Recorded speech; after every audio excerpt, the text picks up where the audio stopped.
Esta clase está diseñada para estudiantes de quinto año de la carrera de Química Biológica del Laboratorio Clínico Popular del área de Hematología y Coagulación. Trata sobre anemias microcíticas. Antes de entrar de lleno a saber qué es una anemia y cómo se clasifica, es importante que sepamos qué metabolismo es el que está implicado en el desarrollo o no de las anemias microcíticas. El metabolismo del hierro es definitivo para el desarrollo de una anemia de tipo microcítico. Anemias microcíticas ya vamos a ver más adelante, hay varias y hay que hacer la diferenciación, pero para entender cómo es que se desarrolla es muy importante entender cuál es la importancia del hierro en el cuerpo. En esta imagen podemos ver que tenemos varias funciones que se le atribuyen al hierro.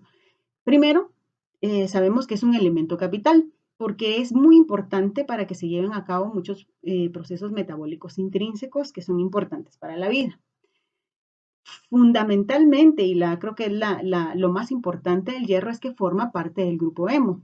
Por lo tanto, es parte de la hemoglobina. Y recordemos que la hemoglobina es una macromolécula que está formada por 4 subunidades de globina. Cada subunidad de globina tiene un grupo hemo, es decir, que tenemos 4 grupos hemos por molécula de hemoglobina. Esta hemoglobina está contenida en los glóbulos rojos, por lo tanto, el hierro también está contenido dentro de los eritrocitos. Entonces, podríamos concluir que los eritrocitos vienen siendo como una bolsa o bolsitas en las cuales hay hierro. Aparte, el hierro es el principal responsable del transporte de oxígeno en los tejidos y es esencial para la síntesis del ADN y la respiración celular. También es importante para el adecuado funcionamiento del sistema inmunitario. En esta clase vamos a abordar principalmente estos temas. Vamos a ver las principales vías metabólicas que intervienen en la absorción del hierro, en el transporte, en la utilización y en el almacenamiento del mismo, y cómo es que el hierro se reutiliza en nuestro organismo. Así que vamos a ir viendo cada uno de estos procesos y vamos a irlos especificando. Es importante mencionar que el metabolismo del hierro tiene un equilibrio. En el equilibrio del hierro van a participar diversos factores. Cuando hay algún daño en alguno de estos factores, vamos a estar frente a dos situaciones. Primera, cuando tenemos un exceso de hierro en el cuerpo. Esto ocasiona que haya una sobrecarga a nivel celular y por lo tanto pueden haber daño a nivel de órganos. Principalmente una persona que tiene una sobrecarga de hierro va a dañar el hígado. Y la otra situación es el déficit, que conocemos como anemia. Ya vamos a ver que un déficit de hierro puede cursar con o sin anemia. Esto lo vamos a ver más adelante. El equilibrio del hierro nos lleva a la homeostasis. La homeostasis se refiere a la regulación que está principalmente dada a nivel de absorción intestinal. Esto es bien importante que lo sepamos porque no existe un mecanismo de excreción activa del hierro. O sea, nosotros no perdemos hierro ni excretamos hierro por ningún órgano activamente, sino que la concentración del hierro en el cuerpo está principalmente dada por su absorción, que se da a nivel intestinal. Ya lo vamos a ver más adelante en detalle. Sí hay pérdida de hierro en el organismo, pero no es una excreción activa. Ya vamos a ver también cómo es que lo vamos perdiendo.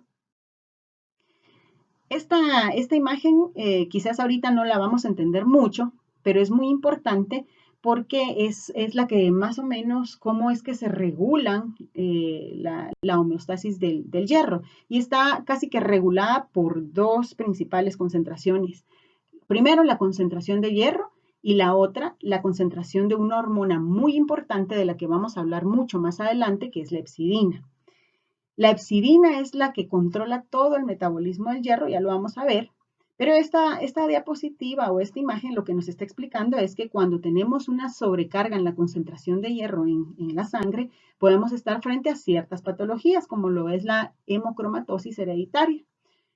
O cuando tenemos un exceso de esta hormona en el organismo, que es la hepcidina, podemos estar frente a otras patologías como es una anemia por inflamación o por una deficiencia de hierro o tumores que secretan esta hormona. Bueno, entonces en esta imagen lo que estamos viendo es todos los procesos que vamos a ir viendo detalladamente durante toda la clase. El primer proceso que vamos a ver es la regulación de la absorción del hierro a nivel de intestino. Ya sabemos que el hierro se absorbe a nivel de intestino delgado. Vamos a ver cómo es que se transporta ese hierro a las células. Vamos a ver cómo se almacena en el cuerpo y vamos a ver cómo se incorpora ese hierro a las proteínas. También vamos a ver un mecanismo muy importante y muy interesante sobre cómo es que se recicla el hierro por medio de la degradación de los eritrocitos en el vaso. Recordémonos que en el vaso tenemos un sistema de macrófagos que se conoce como el sistema retículo endotelial y que se encarga de agarrar a todos estos eritrocitos senescentes o seniles que ya cumplieron su función y que ya agotaron su vida media, que es de 120 días, y que van a degradarlos y que la función de esta degradación es el poder reciclar este hierro e incorporarlo a nuestro metabolismo. Esta diapositiva que vemos acá o esta imagen es muy importante porque en esta se muestra como en una forma muy macro cómo entra el hierro y cómo se utiliza. Vamos a irlo viendo paso por paso y en este sería el paso 1. ¿Cómo es que entra el hierro en el cuerpo?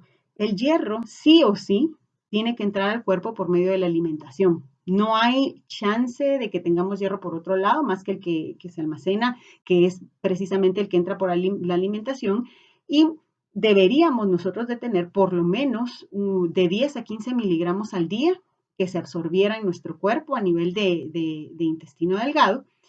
Y luego de estos 10 a 15 miligramos, lo único que realmente se va a absorber para su funcionamiento es el 10%. O sea, estamos hablando de 1 miligramo al día. Esta absorción de hierro se lleva a cabo por medio del intestino delgado, ya lo dijimos, y se transporta a nuestro cuerpo por medio de una proteína muy importante y que es medible dentro del laboratorio que se llama transferrina. Ya vamos a hablar más adelante de ella, pero es la principal transportadora de hierro. La transferrina lo va a llevar hacia nuestro cuerpo y en este cuadro de acá, de la derecha, vamos a ver cómo es que se utiliza el hierro y cómo es que se almacena. Aquí podemos ver que el 65 al 70% del hierro que entra a nuestro cuerpo se va a almacenar como hemoglobina. Después, de un 25 a un 30% se va a almacenar como ferritina y hemosiderina. Esto es bien importante porque la ferritina es el almacenamiento del hierro móvil. ¿Qué quiere decir hierro móvil? Es el hierro que está condicionado por la demanda de mi organismo. Y la hemosiderina, que es la que está en los macrófagos, se va a almacenar como un hierro no móvil. Es el hierro que se mantiene estable dentro de mi cuerpo. O sea que la ferritina va a ser el hierro que va a salir y va a entrar dependiendo de la demanda que yo tenga y la hemosiderina va a quedar casi que por un tiempo indefinido en mis macrófagos. Un 5% se va en mioglobina, que es en músculos, un 0.5% está en enzimas y un 0.1% se queda en transferrinas. Quiere decir que la mayoría de hierro que tengo en mi cuerpo lo voy a tener como hemoglobina y como ferritina y hemosiderina. Entonces, esta imagen es muy importante porque nos da una vista como muy, muy macro de cómo es el metabolismo del hierro. En esta imagen podemos ver las proteínas involucradas en el metabolismo del hierro. Hay dos tipos de proteínas que se involucran en este metabolismo, las que son extracelulares y las intracelulares. Las extracelulares, la más importante es la proteína de la que ya hablamos, la que transporta el hierro. Y aquí solo estamos, digamos, mencionando ciertas características de estas proteínas. Por ejemplo, de la transferrina podemos decir que es una beta-2-glicoproteína, que es de síntesis hepática, que esto es importante, une dos átomos de hierro, pero si se dan cuenta, lo está uniendo en su forma oxidada, en su forma férrica. No lo puede fijar de otra forma. Y si se dan cuenta, solo pueden fijar dos átomos de este elemento. La otra proteína extracelular es la lactoferrina. La lactoferrina está presente en la leche materna, tiene propiedades antimicrobianas y si se dan cuenta es muy, muy similar la estructura de la transferrina. Dentro de las proteínas intracelulares tenemos la más importante que es la ferritina. La ferritina es una molécula, una proteína bien, bien grande que puede fijar mucho hierro. En su core proteico puede fijar el hierro, pero de manera ferrosa, o sea, de su manera reducida.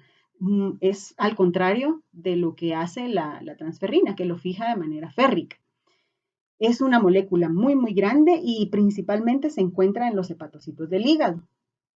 También tenemos otras proteínas que contienen hierro no hemínico, que son las ferrodoxinas, pero estas no tienen tanta importancia como la ferritina. Entonces, de aquí podemos concluir que tenemos dos tipos de proteínas. Las más importantes son, de las más importantes extracelulares está la transferrina, que es para transporte, y de las más importantes intracelulares está la ferritina, que sería el hierro de almacenamiento móvil. Esta imagen me muestra la absorción, el transporte, la utilización y almacenamiento y reutilización del hierro. Entonces vamos a explicar un poquito lo que tenemos acá. Ya es lo que veníamos explicando en las otras imágenes, pero vamos a verlo un poquito más como más interactivo esto. El hierro se ingiere, más o menos habíamos dicho, de 10 a 20 miligramos al día. Se absorbe a nivel de intestino delgado y luego este hierro es absorbido y es fijado a la transferrina.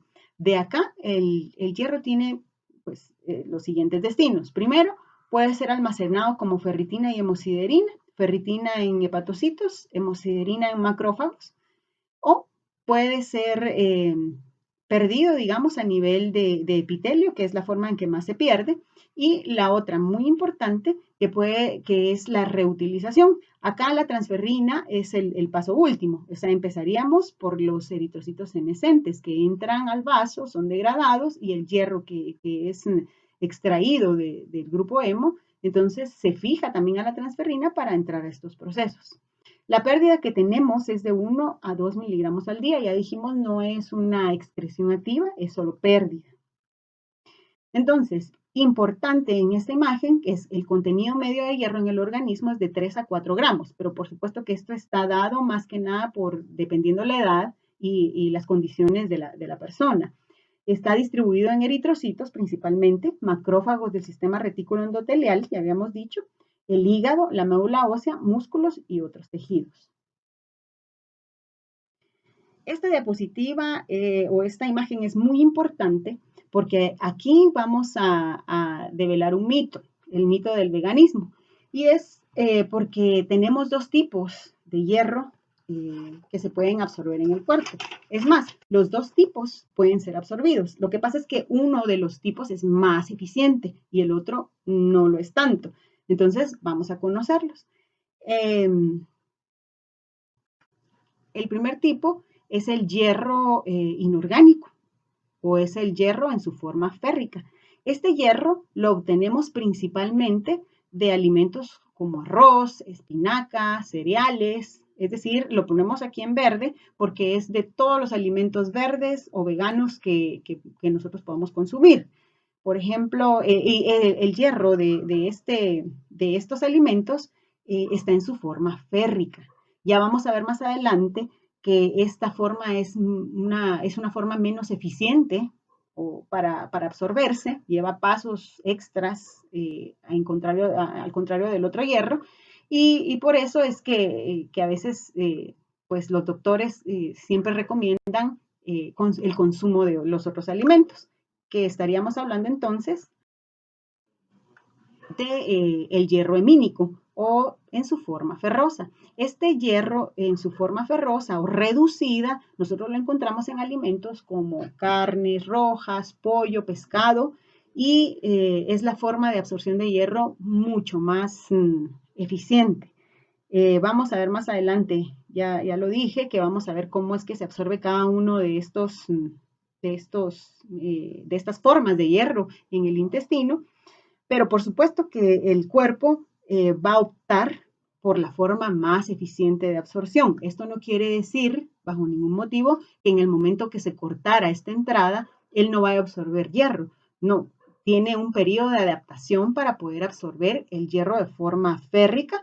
Ese periodo de adaptación incluso puede cursar en una persona que haga un cambio al veganismo o al vegetarianismo, puede cursar con una deficiencia de hierro, pero eventualmente el cuerpo debería adaptarse a poderlo absorber de esta forma.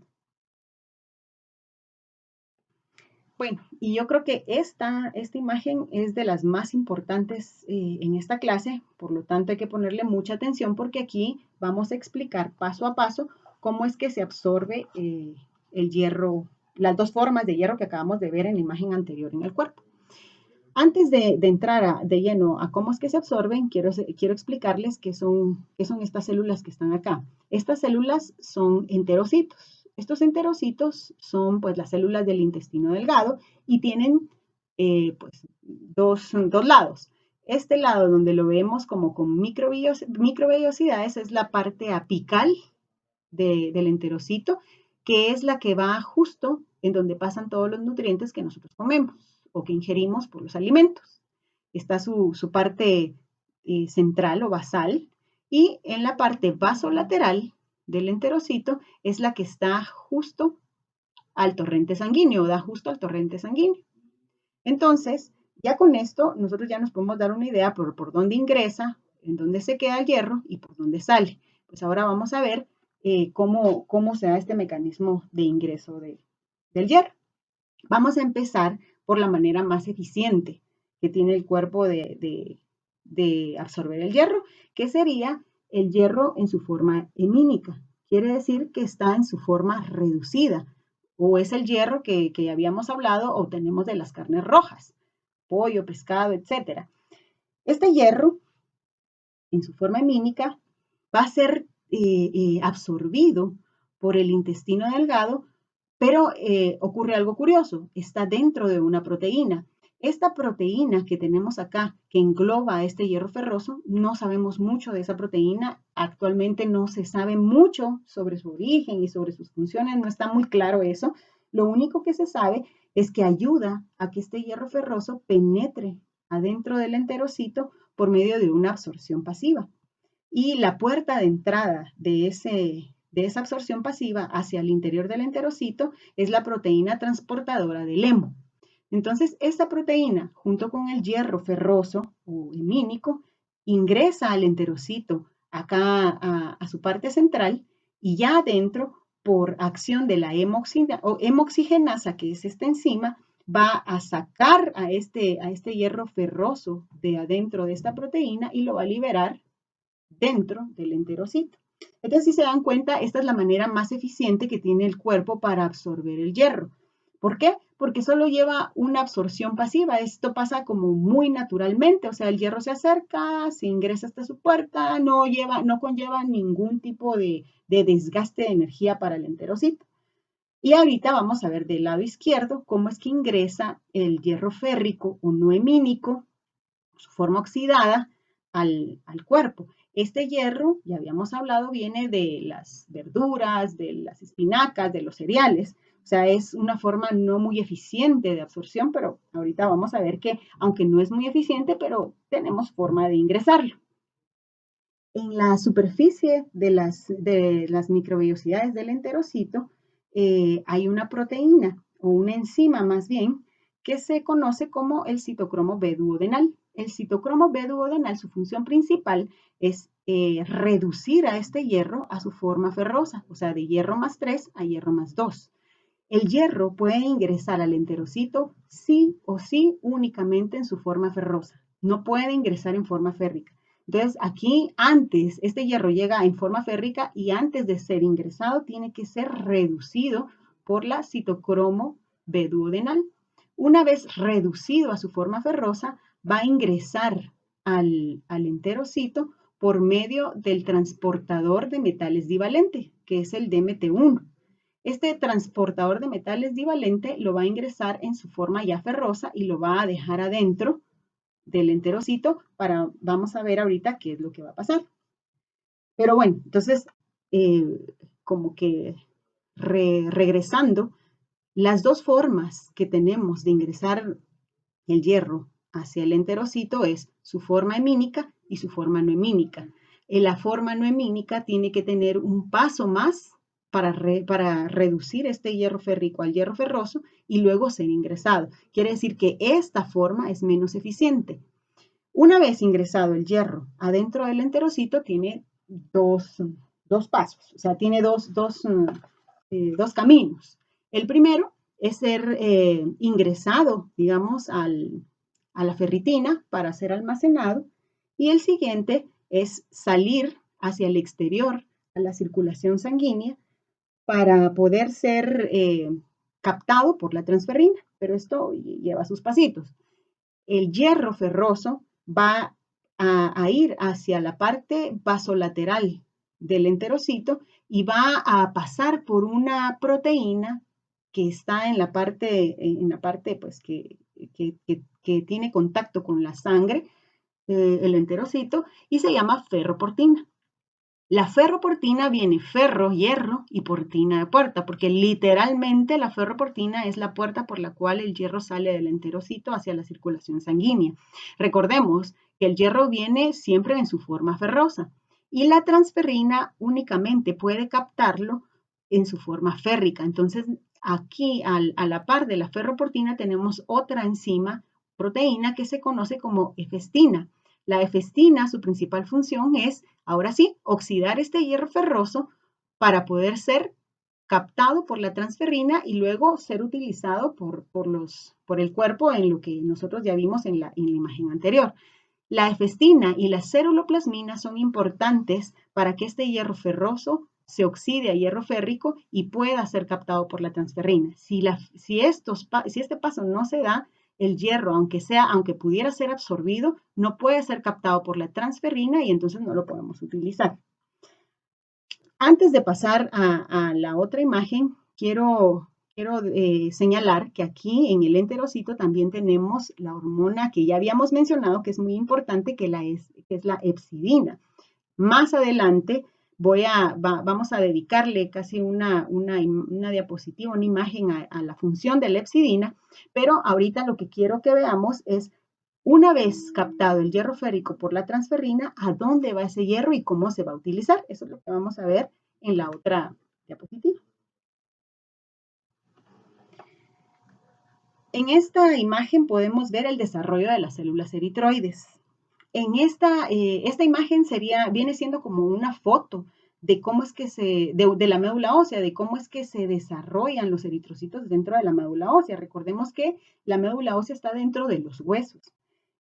Adentro de los huesos nosotros tenemos unos nidos, se les conoce como nidos, y estos nidos están constituidos principalmente por un macrófago central y por todos los precursores eritroides que están a su alrededor y que se desarrollan alrededor de este macrófago. A esto se le conoce como nido.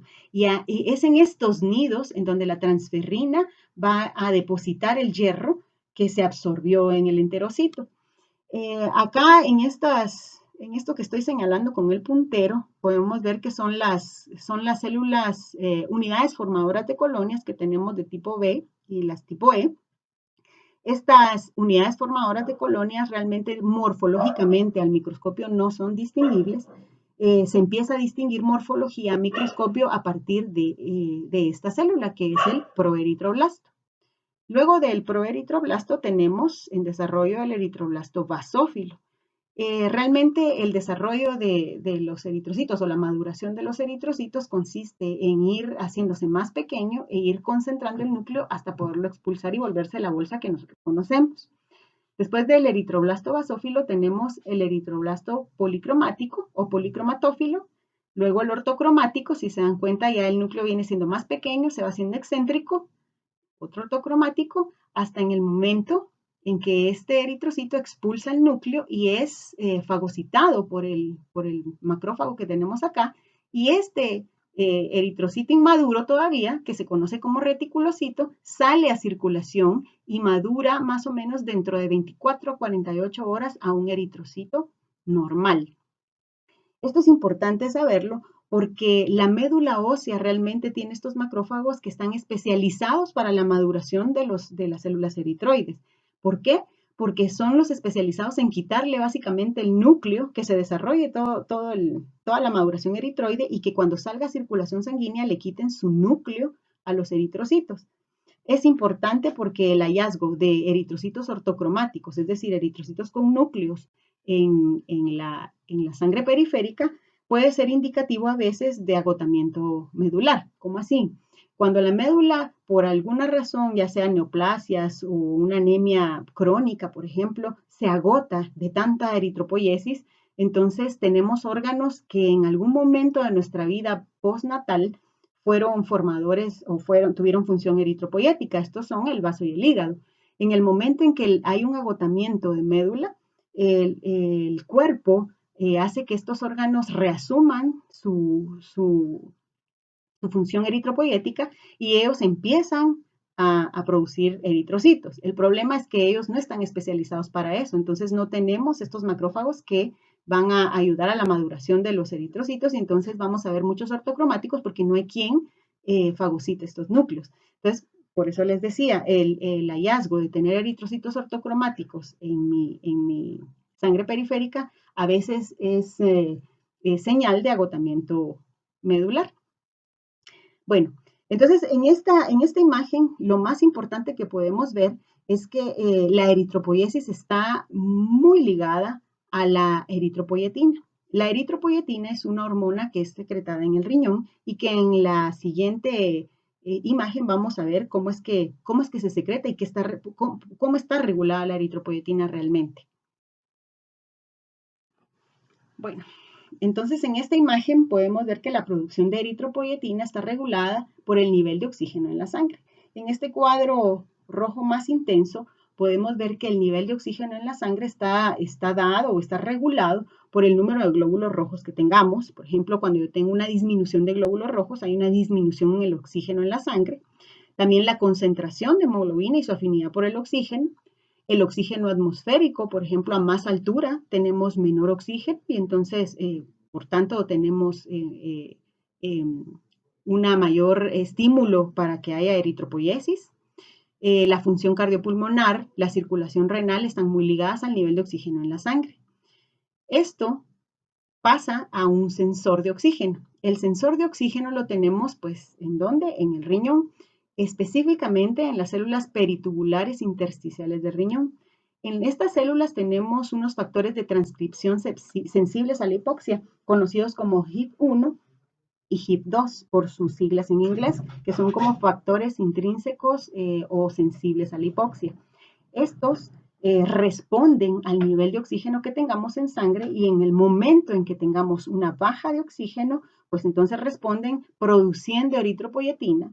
Esta eritropoyetina va a estimular la eritropoiesis, o sea, en médula ósea, o sea, en los huesos, lo que acabamos de ver en la imagen anterior, y esta eritropoiesis va a producir eritrocitos que salgan a sangre periférica. Y es aquí en donde se cierra el ciclo. Si se dan cuenta, es un ciclo bien cerradito y está dado por el nivel de oxígeno en sangre y la capacidad o la sensibilidad que tengan estas células de avisarle al cuerpo la cantidad de oxígeno que tenemos. Es por eso que, por ejemplo, pacientes renales no tienen dañado su sensor de oxígeno y es por eso que tienen muchos trastornos hematopoyéticos, entre esos una anemia de tipo normocítica normocrómica, que ya la veremos en otra clase.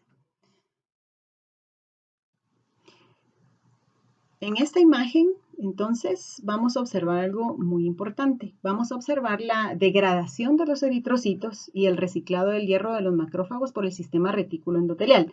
Ojo, aquí ya no estamos hablando del hierro que es absorbido por los enterocitos por los alimentos. No, aquí ya estamos hablando de cómo es que se reutiliza el hierro que ya fue reabsorbido y que ya fue utilizado. Entonces, veamos. Habíamos dicho que en el vaso tenemos un sistema de macrófagos que se encargan pues, de filtrar la sangre de todas las células seniles, de eritrocitos viejos, de bris celular.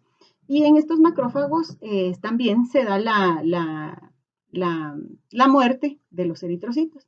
El eritrocito senescente o un eritrocito que ya cumplió sus 120 días en sangre y que ya está listo para morir, va hacia un macrófago, el macrófago lo fagocita y lo envuelve en el fagosoma. Este fagosoma se une a un lisosoma para formar el fagolisosoma. Adentro de este fagolisosoma eh, se da la destrucción del eritrocito y se da la liberación del hierro del grupo hemo. Este hemo va a salir hacia el citoplasma de este macrófago por medio del DMT1, que ya habíamos dicho que era el transportador de metales divalentes. Entonces este hierro ferroso sale al citoplasma del macrófago y también tiene dos caminos, igual que en el enterocito. Ser almacenado como ferritina o salir hacia la sangre periférica para ser reutilizado. Acá también tenemos la misma puerta de salida que teníamos en el enterocito. Recordamos que era la ferroportina, que dijimos que literalmente era la puerta por la cual sale el hierro ferroso hacia la circulación. Pues en el macrófago viene siendo lo mismo. Tenemos la ferroportina, que también sirve para que el hierro ferroso salga a la circulación sanguínea. Igualmente que con el enterocito tiene que ser oxidado a la forma férrica para que pueda ser incorporado en la transferrina y reutilizado en los procesos que ya habíamos mencionado. Es importante que sepamos que la ferroportina y la ferroportina, tanto del macrófago como la de los enterocitos, está afectada directamente por la hepcidina. Y ya vamos a ver más adelante cómo es que la afecta. En esta imagen vamos a ver cómo es que la hepcidina provoca la degradación de la ferroportina. Así es, la concentración de hepcidina, o mejor dicho, a una mayor concentración de hepcidina, hay una degradación de la ferroportina. Entonces, esto evita que el hierro salga o se exporte de los enterocitos a la circulación, pero no solo de los enterocitos, sino también del macrófago. Entonces aquí ya estamos viendo por qué es tan importante la hepcidina, porque de ella y de su concentración depende de que salga o no el hierro fuera o que se utilice en la circulación sanguínea. Y ahora bien, ¿qué hace que la hepcidina tenga mayor concentración o no? Ya lo vamos a ver más adelante. En esta imagen lo que se muestra es la acción de la hepcidina. A mayor cantidad de hepcidina se degrada la ferroportina, tanto en el enterocito como en el macrófago, y entonces el hierro ya no puede salir hacia la sangre, a la circulación sanguínea para ser utilizado o incorporado a la transferrina, sino que se queda dentro de estas células. Y bueno, para terminar esta clase, esta imagen es una imagen muy ilustrativa de cómo actúa la hepcidina en el proceso y en el metabolismo del hierro. Acá vamos a ver dos cuadros que están en celeste. Los cuadros en celeste son las circunstancias que hacen que la hepcidina aumente su concentración. Y el cuadro en rosado son las circunstancias que hacen que la hepcidina disminuya en su concentración. Estas imágenes que tenemos acá es el intestino delgado, es decir, los enterocitos, este es el hígado y este es el vaso, y más que nada queremos representar aquí a los macrófagos esplénicos, o sea, todo el sistema reticulo endotelial. La ferroportina, que es la puerta de salida del hierro, como habíamos dicho, está representada con estos chorritos. Y se representa con estos chorritos porque realmente eso es la ferroportina, es como la llave que abre o cierra la exportación o la salida del hierro. Y que hace que esta llave se abra o se cierre, pues la hepcidina. Entonces ahorita lo vamos a explicar bien. Cuando tenemos un aumento de hierro circulante o cuando tenemos un aumento de hierro en los depósitos, como ya lo habíamos visto antes, ferritina o hemosiderina, esto tiene incidencia directa sobre la hepcidina aumentando su concentración. Y entonces, al aumentar la concentración de hepcidina, la ferroportina va a ser degradada. Quiere decir que la llave de estos chorritos se va a cerrar y esto va a evitar que el hierro salga a circulación. Esto puede darse, un aumento de hierro en el cuerpo puede ser por alguna enfermedad ya genética, por transfusiones sanguíneas eh, muy seguidas, por algunas hemoglobinopatías, como vamos a ver más adelante.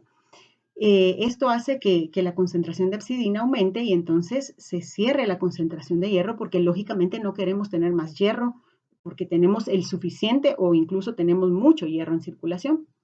Otra causa de que aumente la concentración de hepcidina es la inflamación.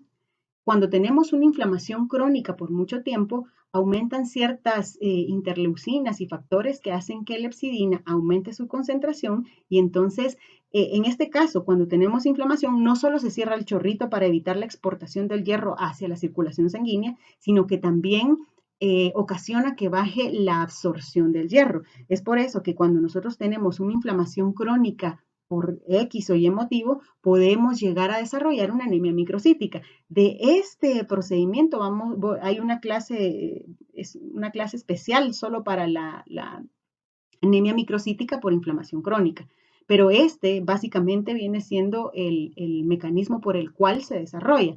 La inflamación tiene incidencia directa sobre la concentración de hepcidina, aumentándola, por lo tanto la ferroportina se degrada.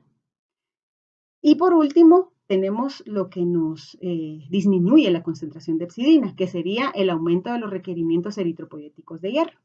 Por ejemplo, cuando tengo una baja de oxígeno, cuando tengo una baja de glóbulos rojos, ya vimos en la imagen qué es lo que me aumentaba estos requerimientos eritropoyéticos.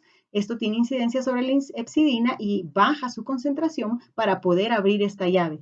Al bajar la concentración, no solo se abre esta llave, sino que también se aumenta la absorción del hierro eh, por los enterocitos para que tengamos mucha más disponibilidad. Y todo esto se traduce en el aumento o en la disminución del hierro plasmático.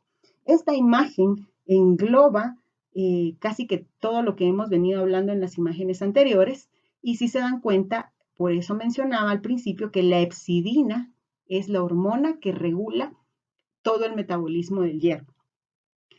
Espero que se les haya quedado y que hayan fijado un poco de lo que es el metabolismo del hierro, porque a partir de aquí vamos a estudiar todo lo que son anemias microcíticas en otra clase.